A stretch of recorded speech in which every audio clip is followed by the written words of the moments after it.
You can see I have the remote here, and we're gonna hit the unlock. And to get a better understanding of how this actuator works, you could see the actuator is tied up with a rod onto the original OEM rod.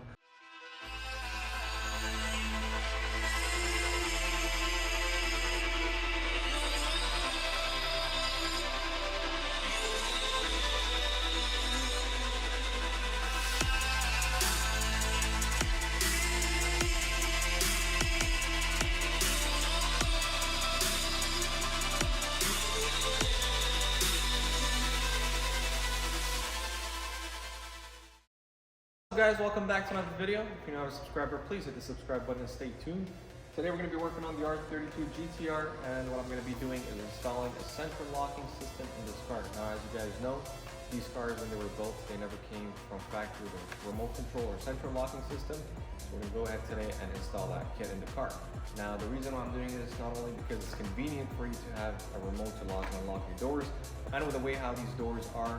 I'm sure you Skyline owners know you got to pull that handle pretty hard to open the door, and every time I put the key in trying to figure out which way is unlocked, I try pulling that handle a few times until I get it to open. So not only do I think it's convenient, but also prolong the life of the handle and the door itself. So I'm going to show you how to install this kit in your GT-R, but keep in mind this can work for any car that did not come with central lock. Same idea, same concept, it's just using a kit in the car that you like. So in our case here today, we have the R32 GT-R, which I want to install the central locking kit in it. What comes in the system, basically you have 4 actuators. I purposely bought the one with the 4 actuators just because I wanted to have 2 as a spare. You have the system itself, 2 remotes, and then you have the whole harness under.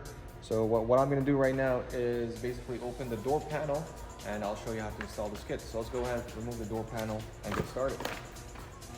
All right, so we're gonna get in here. We're gonna have to remove the panel. I'm gonna show you guys how to do that. There is 1 screw down here.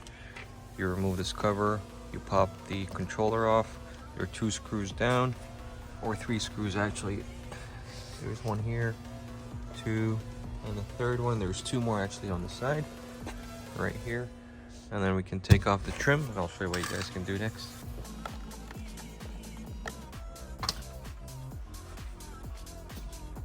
So what I'm going to do is I'm going to measure first, see where I'm going to put this. I'm going to put it here, and then I'm going to mount this on the plate itself. So just the screws that they have in the kit. Put it in the back. So what I'm going to do right now is I already bolted the screws on the back to the plate on the actuator, and now I'm going to bolt or mount the plate onto the door. So I'm going to get my screw here. Go through the plate. Okay, so that's done. And now we're going to do the same thing for this side here. I'm going to drill through a little bit right there. Now we're going to put the other screw in. Okay,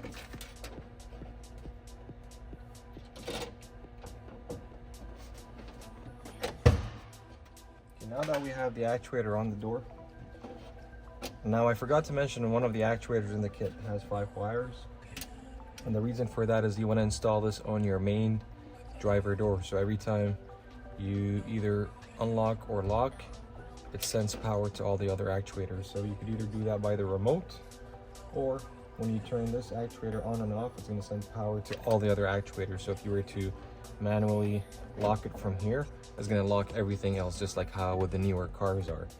So that's why one of the actuators has 5 wires. And now what I'm going to do is get the rod, feed it through. Yep. No.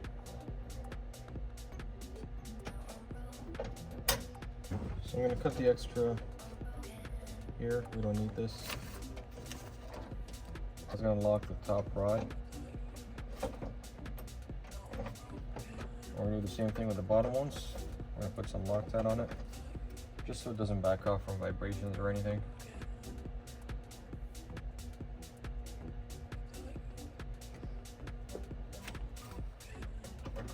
All right, so that's in place. And every time you're gonna lock and unlock, this is gonna go back and forth. So that's done. We're just gonna have to run the wires now to the actuator. Like I said, this is the master actuator that has the 5 lines. So every time you activate this actuator, send power to the other actuators in the car. So once you open the driver door, it opens up everything else for you. So I'm gonna go ahead right now, feed the wires through the door, through the side kick panel. So right now I'm just connecting the wires. I'm making an extension, and what I'm doing down here is doing a connector. That way if I ever have to remove the door or do any sort of work or change anything, I can just disconnect the wires. So I pretty much cut the stock harness they provide and I created my own connector. I'm going to feed the wires now through the door, or sorry, through the hole through the door, and then through the grommet on the side where the factory door harness goes through. I'm going to feed the lines with it, and then this should be complete. I test it out before I close it, and then we're going to go to the trunk and see if we can get anything going in the trunk. But this should be it, straightforward.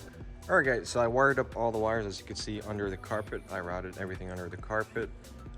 As for the rear, I just removed the rear seats. I got the wires through where the seat belt goes. There's a hole over there, so I just fed the wires there. Same thing on the other side over there. So I finished the passenger and the driver's side. So as you can see, I have the remote here, and we're gonna hit the unlock.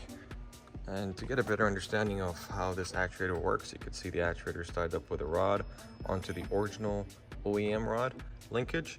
And now when we hit the button, it locks and unlocks. So like I said, there is one master actuator in the kit. And the only reason why this has 5 wires compared to the others that have 2. So if I was to manually, engage this actuator right now, what's gonna happen is it's gonna move the other. Look at the other lock on the other door. It's automatically locking and unlocking. So if you were to open the key on the outside and actuate the actuator, it would lock and unlock all the doors for you. Now, the interesting part is I'm working on the trunk. What I'm gonna do for the trunk actuator, this one's gonna be a little bit tricky, but I'm gonna basically drill a hole here, and then I'm gonna put the plate through.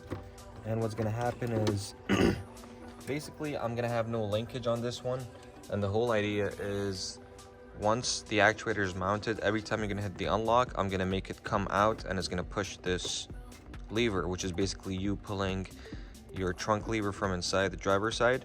This is gonna act the same way. Once I mount this actuator here, every time I'm gonna hit the trunk button, it's just gonna pop out and push this lever. So I'm hoping that should work, just because the way this car was made, I don't see any rod for it. So I'm gonna have to do something creative to get this going, and I figured the best way is like how I showed you. I'm gonna put the actuator there. Every time I hit the trunk button, it's gonna push this latch, and that should unlock it. So I'm gonna go ahead right now,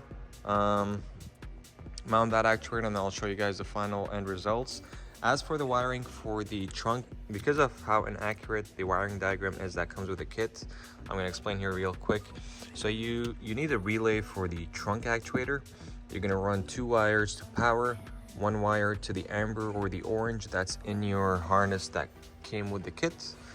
This is your trunk output, and the other side is going to go to one side of the actuator, and the other side of the actuator goes to power ground. And depending on how you want it, either pull out or pull in, you're gonna have to reverse the green and blue wire. That's how you're gonna do the trunk one.